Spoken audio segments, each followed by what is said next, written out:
মাল দাড়ির চাঁচা দেখলি শয়তানের চোখ বুলু হয়ে যাবে, এমন চাঁচা চেঁচেছে শালা জিভ দেওয়া ঘইলি বুঝতে পারবেন না।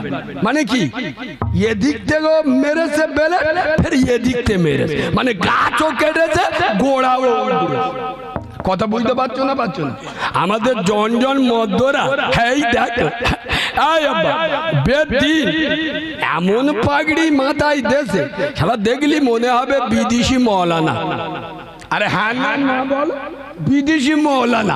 আরে এমন জামা পরেছে জিবরাইলির ভূত ভাই বের মজলিসে বসে দুধতে সাউরি দেখে বলতে যে আল্লাহ আমার নসিব ভালো, আমার কপাল ভালো, আমার জামাই হ্যাঁ পুরো আব্দুল কাদের জিলানির ভূত ভাই। ও সর্বনা মাল যখন 3 দিন পরে ঘুরে গেছে, বর 3 দিন পরে ঘুরে যায় না, 3 দিন পরে ঘুরে গেছে, ছেঁড়া প্যান্ট বেলবক গেঞ্জি পরে শালা প্যান্ট এমন পড়েছে ও যদি মাল মসজিদে রুকুই যায় সুন্দরবনের জঙ্গল দেখা যাবে। আল্লাহর কিরে বা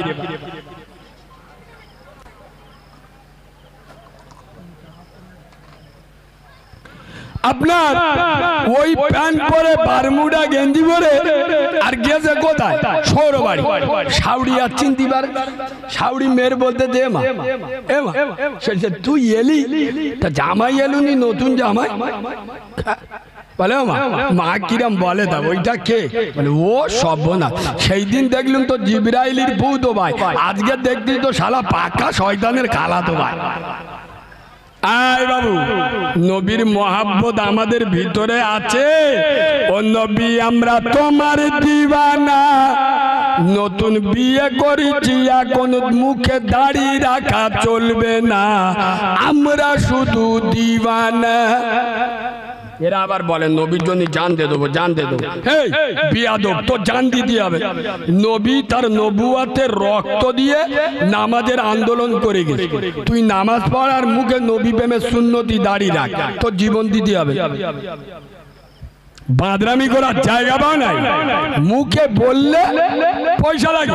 এই বাবু কদিন আগে জুন মাসে ওই যে বিজেপির একটা মহিলা নুপুর শর্মা আমার নবীর বিরুদ্ধে কুটুক্তি করলো, বাংলা নয় দুনিয়ার মুসলমানরা রাস্তায় বেরিয়ে গেল।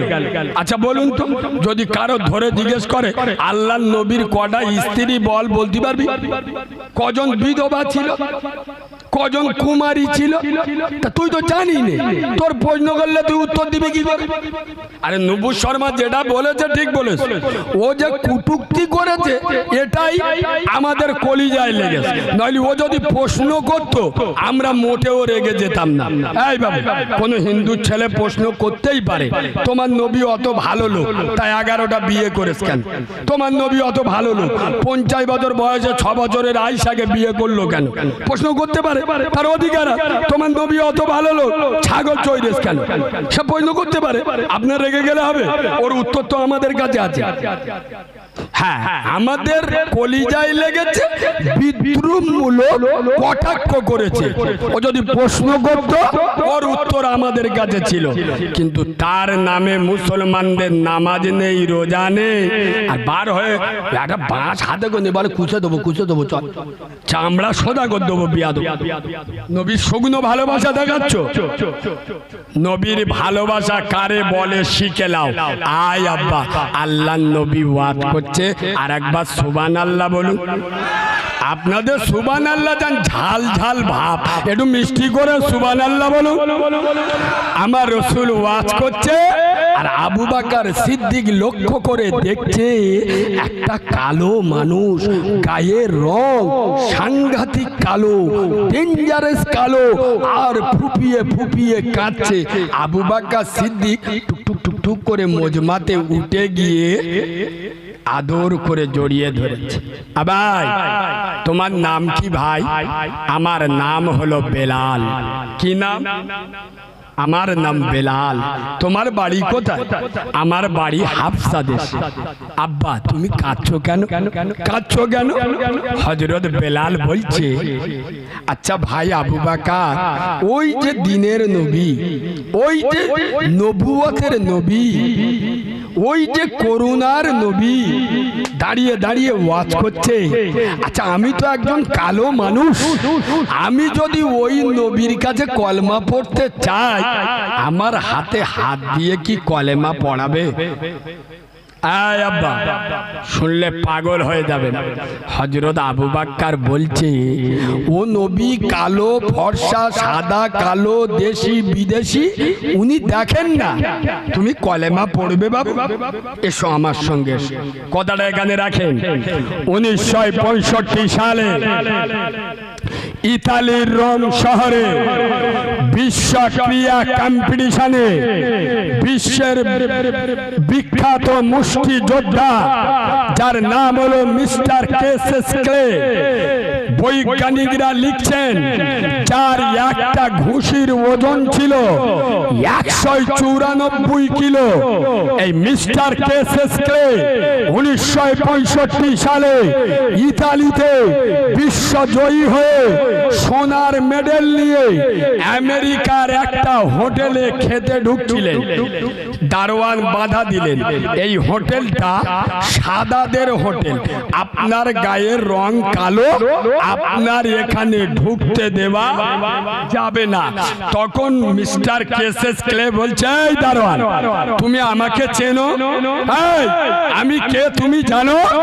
আমেরিকার দেওয়া সোনার মেডেল আমার গলায়, আমি বিশ্ববিখ্যাত মুষ্টিযোদ্ধা, আমার নাম হলো মিস্টার কেসিয়াস ক্লে। তখন দারোয়ান বলতেছে, ও কে সোনার মেডেল আর কে কেসিয়াস ক্লে, আমি ওসব দেখি না, আমার ডিউটি গার চামড়া ফর্সা না কেলে, ফর্সা হলে ইয়েস, মাল কেলে হলি নো, এখান থেকে কেটে বড়, ওসব আমি দেখি না। ইতিহাসিকরা লিখছেন মিস্টার কেসিয়াস ক্লে একটা ঘুষি মেরেছিল, মেরে ওনার বাল্যকালের বন্ধু মিস্টার রনি কিংকে সঙ্গে করে নিয়ে যখন আমেরিকার একটা সমুদ্রের গোড়ায় আপনার রক্তগুলো ধুইছিলেন, আর মিস্টার কেসিয়াস ক্লে বলছে, হে বাল্যকালের বন্ধু মিস্টার রনি কিং, না না না, আমি আর আমেরিকার কৃষ্টি কালচার সংস্কৃতি আমার দূরে থাকতে চাইল। আমি দেখেছি আর আরবের জমিনে আব্দুল্লাহর বাবা বিশ্বনবী মুহাম্মদ রাসূলুল্লাহ একজন কালো মানুষ, হযরত বেলাল হাবশা দেশে তাকে নিয়ে মদিনার মসজিদ নববীর প্রধান মুয়াজ্জিন বানিয়ে দিয়েছিল। আমি মিস্টার কেসিয়াস ক্লে আজ থেকে সেই নবীর কালেমা পড়ে মুসলমান হয়ে গেলাম, সুবহানাল্লাহ বলেন। এই হযরত বেলালকে নিয়ে হযরত আবু বকর বললেন, বাবা তুমি যদি কলেমা পড়তে চাও আগে তোমার গোসল করতে হবে। গোসল করিয়ে আমার রসুলের কাছে নিয়ে গেলেন। আমার নবী হযরত বেলালকে হাতে হাত দিয়ে কালেমা পড়িয়ে আর বলছেন, বেলাল ও বেলাল ওখানে গিয়ে বস। এবার হযরত বেলাল মজমায় বসে গেছে। আয় আব্বা, যারা আরবে গিয়েছে তারা জানে আরবের মানুষদের, মক্কার মানুষদের, মদিনার মানুষদের আল্লাহ যা সুরাত, হায় হায় দেখতে যে ফর্সা সুন্দর, দেখলে আপনার চোখ ঠান্ডা হয়ে যাবে। তো আরবের সাহাবারা সব বসে হয়েছে, তার ভিতরে হযরত বেলাল গিয়ে বসেছে। আর বেলাল তো সাংঘাতিক কালো, ডেঞ্জারাস কালো, হাড়ির পোয়ার থেকে আরো কালো। এবার অতগুলো ফর্সা লোকের মাঝখানে বসে আরবের ছেলেরা খুটখুট শুরু হয়ে গেছে। এই বাবু এখানে আমরা আধগুলোর জন বসে আছি, আর একটা যদি অন্য ধরনের লোক এসে বসে তা আমাদের ভিতরে একটা প্রতিক্রিয়া তৈরি হয় না? আরবের ছেলেরা এ একজনের খোঁটা মারতে, এ একজনের খোঁটা মারতে, ইয়ে কি রে, ইয়ে কে রে, এইরা মানুষ থাকে এত কালো। একজন বলতেছে মাঝখানতে বলে, ই তো গোরাবা রে, গোরাবা। গোরাবা মানে কি জানেন? আরবিতে কাককে বলে গোরাবা। গোরাবা মানে কাক। এইবার দুই একজন বলতে বলতে বেলালের নামটা পুরো মক্কা মদিনায় ছড়িয়ে গেছে, কাক। আর বেলালকে কেউ বেলাল বলে ডাকে না। মক্কায় গেলে মক্কার গোরাবা, মদিনায় গেলে মদিনার গোরাবা, আরবে গেলে আরবের গোরাবা, আর কেউ বেলালকে কাক বলে ডাকে না। হে 8 নম্বরের মুসলমান, আমি বাচ্চা মাওলানা কারিমুল্লাহ জাহাদি, আল্লাহ আমাকে 6 বছর বয়স থেকে ওয়াজ করাচ্ছেন। শুধু বাংলার অলিগলি নয়, ভারতের বিভিন্ন রাজ্যে আল্লাহ নিয়ে যান। এ কথা নেটে যাচ্ছে। গত রোজার 1 সপ্তাহ আগে বীরভূম ডিস্ট্রিক্টে ভদ্রপুর লোহাপুর বলে একটা জায়গা আছে, বক্তব্য রাখতে উঠে গিয়ে দেখছিলাম আমার পাশে ওই এলাকার সোনাম ধন্য আশ্রমের একজন বিরাট পুরোহিত আমার পাশে 2.5 ঘন্টা বসে ওয়াজ শুনেছে।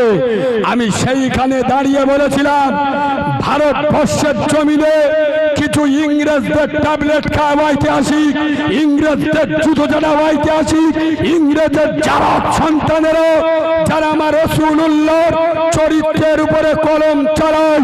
আরে আদর্শ কারে বলে, আখলাক কারে বলে, চরিত্র কারে বলে, সারা বাংলা নয়, সারা ভারতবর্ষ নয়, সারা পৃথিবীকে পাগল করে দিয়েছিল। আরে আপনি আমার আল্লাহ কোরআনে বলেনি, লাকাদ কানা লাকুম ফি রাসূলিল্লাহি উসওয়াতুন হাসানা। হে মেরিগঞ্জের মুসলমানেরা, পৃথিবীতে যদি কোনো নেতার নেতৃত্ব মানতে হয়, আদর্শকে মেনে নিতে হয়, চরিত্রকে গ্রহণ করতে হয়, আখলাকের অনুসরণ আর অনুকরণ করতে হয়, তোমরা নবী মুহাম্মদুর রাসূলুল্লাহকে মেনে নাও। হযরত বেলাল, জান্নাতি বেলাল, সোনার বেলাল, সাহাবা বেলালকে মক্কার মানুষেরা আর কেউ বেলাল বলে ডাকে না, কাক বলে ডাকে। যখন আমার রাসূলুল্লাহর কানে এই আওয়াজটা চলে গেল, ইয়া রাসূলুল্লাহ, ইয়া হাবিবাল্লাহ নবী, আপনার জান্নাতি বেলালকে, আপনার সাহাবা বেলালকে, আপনার সোনার বেলালকে আর কেউ বেলাল বলে ডাকে না গো নবী। ও নবী, তারা কাক বলে ডাকে। এই আওয়াজটা কার কানে গেল? জোরে বলো। আমার নবীর কানে চলে গেল।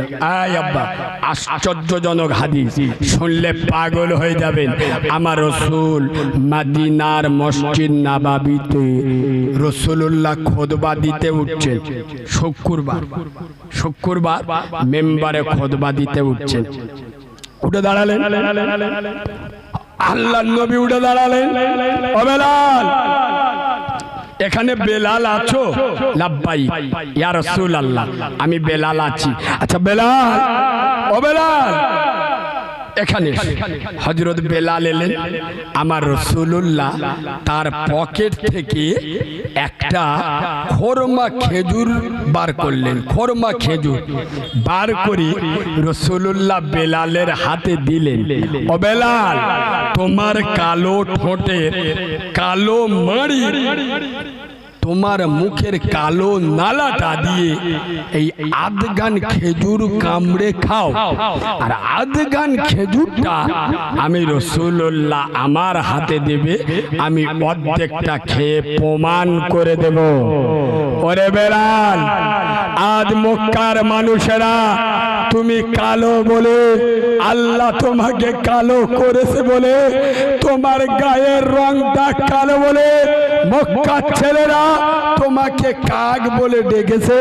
ওরে বেলাল, তোমাকে আল্লাহ কালো করেছে বলে মদিনার মানুষেরা তোমাকে কাক বলে ডেকেছে।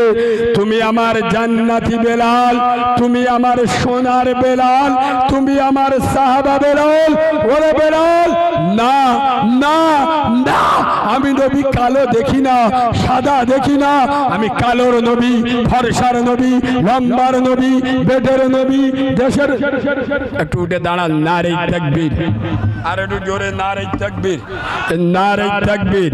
সিলসিলায়ে হক ফুরফুরা শরীফ, দাদা পীরের হক সিলসিলা, দাদা পীরের হক সিলসিলা, জনাব পীর সাহেব হুজুর। এই তিনটা জিনিস, জীবন, সন্তান আর সম্পদ, এই তিনটে জিনিস ইসলামের উপরে, কোরআনের উপরে, রসুলের উপরে, নবুয়তের উপরে, সত্যের উপরে, ইনসাফের উপরে, তাওহীদের উপরে আবু বকরের থেকে পৃথিবীর কোন মায়ের লাল দেয়নি।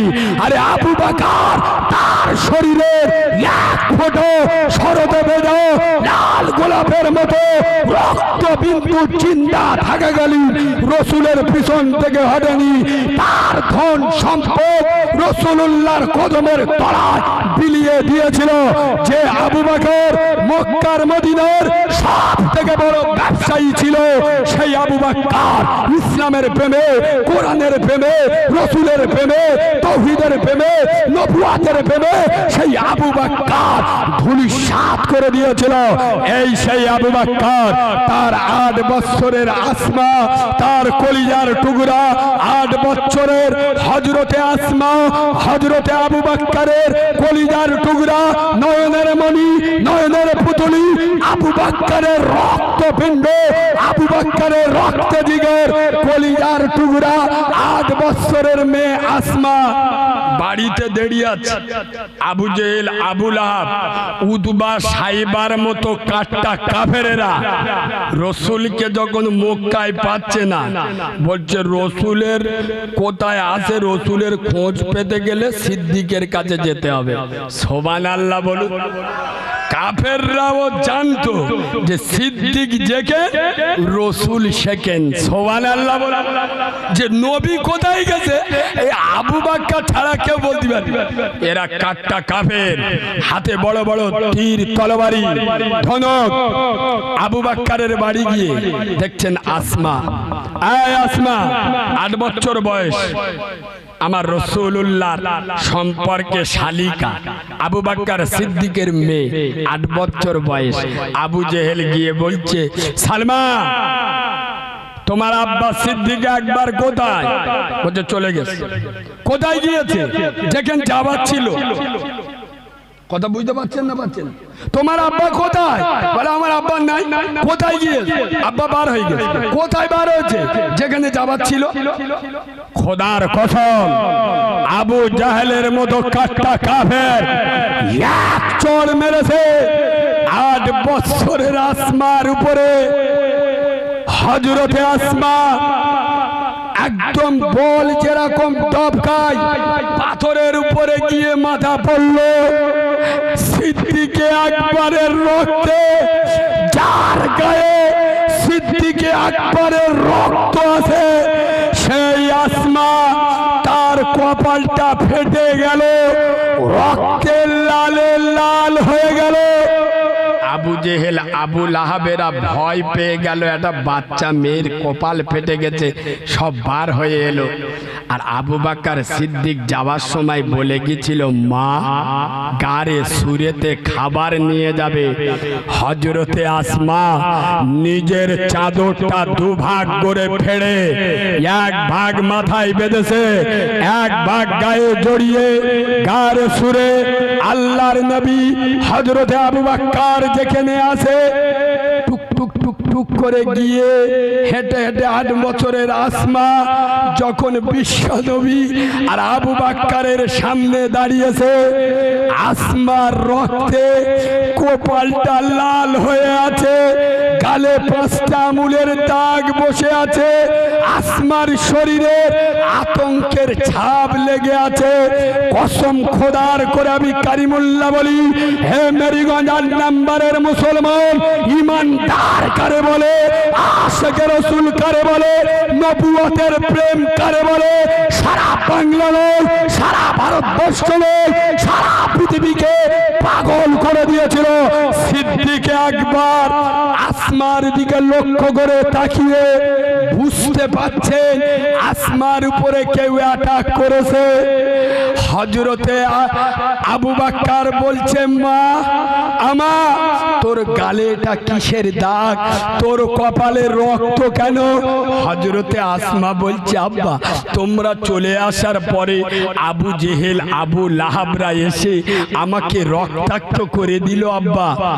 এই বাবু, বাপ কারে বলে? হযরতে আবু বকর একবারও জিজ্ঞেস করছে না, আসমা আবু জেহেল যে তোমার মারলো, তোমার কষ্ট হয়নি মা? তুমি কিরাম আছো মা? তোমার কতটা কেটে গেছে মা? খোদার কসম একবারও জিজ্ঞেস করেননি সিদ্দিক একবার। আজ শুধু উনি বাপ নয়, আজকের শুধু উনি আসমার আব্বা নয়, আজ উনি ইসলামের পাহারাদার। আজ হলো আবু বকর কোরআনের পাহারাদার, আজ আবু বকর নবুয়তের পাহারাদার, আজ আবু বকর তৌহিদের পাহারাদার, আজ আবু বকর একত্ববাদের পাহারাদার। আবু বকর নিজের কলিজার টুকরা, নয়নের মণি, নয়নের পুতুলি, 8 বছরের রক্তপিণ্ড, 8 বছরের আসমার জীবনের কথা ভাবিনি। আবু বকর বলছে মা, আবু জেহেল আবু লাহাব আমাদের বাড়ি গেল, তুই তো বলে দিসনি আমার দিনের নবী কোথায় আছে। হে আসমা, তুই তো একবার তাদেরকে বলিস নে যে আমার নবী কোথায় আছে। আসমা বলছে আব্বা, আমি যদি বলে দিই আমাকে কে সিদ্দিকে আকবরের মেয়ে বলবে? সুবহানাল্লাহ বলবে? এই জোরে সুবহানাল্লাহ বলবে? আমি যে সত্যবাদীর মেয়ে, কে আমাকে বলবে? এর নাম হলো রসুলের ভালোবাসা, এর নাম হলো রসুলের মহাব্বত। আর আমরা রসুলের মহাব্বত করি? বাবু, মাল দাড়ি চাচা দেখলি শয়তানের চোখ ভুলু হয়ে যাবে। এমন চাচা চেঁচেছে শালা জিভ দেওয়া ঘইলি বুঝতে পারবেন না। মানে কি, এদিক থেকে মেরেছে বেলে, ফের এদিক থেকে মেরেছে, মানে গাছও কেটেছে গোড়াও। কথা বুঝতে পারছো না? পারছো না? আমাদের জন মদ্যরা এই দেখো বেদিন এমন পাগড়ি মাথায় দেশে শালা দেখলি মনে হবে বিদেশি মৌলানা। আরে হ্যাঁ না বল, বিদেশি মৌলানা। আরে এমন জামা পরেছে জিবরাইলির ভূত ভাই বের মজলিসিকে বসা দুধতে সাউরি দেখে বলতে যে আল্লাহ আমার নসিব ভালো, আমার কপাল ভালো, আমার জামাই হ্যাঁ পুরো আব্দুল কাদের জিলানির ভূত ভাই। ও সর্বনা মাল যখন 3 দিন পরে ঘুরে গেছে, বর 3 দিন পরে ঘুরে যায় না, 3 দিন পরে ঘুরে গেছে, ছেঁড়া প্যান্ট বেলবক গেঞ্জি পরে শালা প্যান্ট এমন পড়েছে ও যদি মাল মসজিদে রুকুই যায় সুন্দরবনের জঙ্গল দেখা যাবে। আল্লাহর কিরে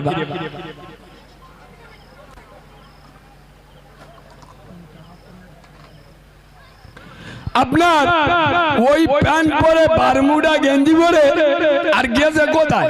সৌরবাড়ি। সাউরি আর চিনতে পারে, সাউরি মেয়ের বলতে দে মা, এ মা তুই এলি তা জামাই এলুনি নতুন জামাই? বলে মা কিরম বলে তা ওইটা কে? বলে ও সর্বনাশ। সেই দিন দেখলুম তো জিবরাইলির ভূত ভাই, আজকে দেখলি তো শালা পাক্কা শয়তানের কালা তো ভাই। আয় বাবু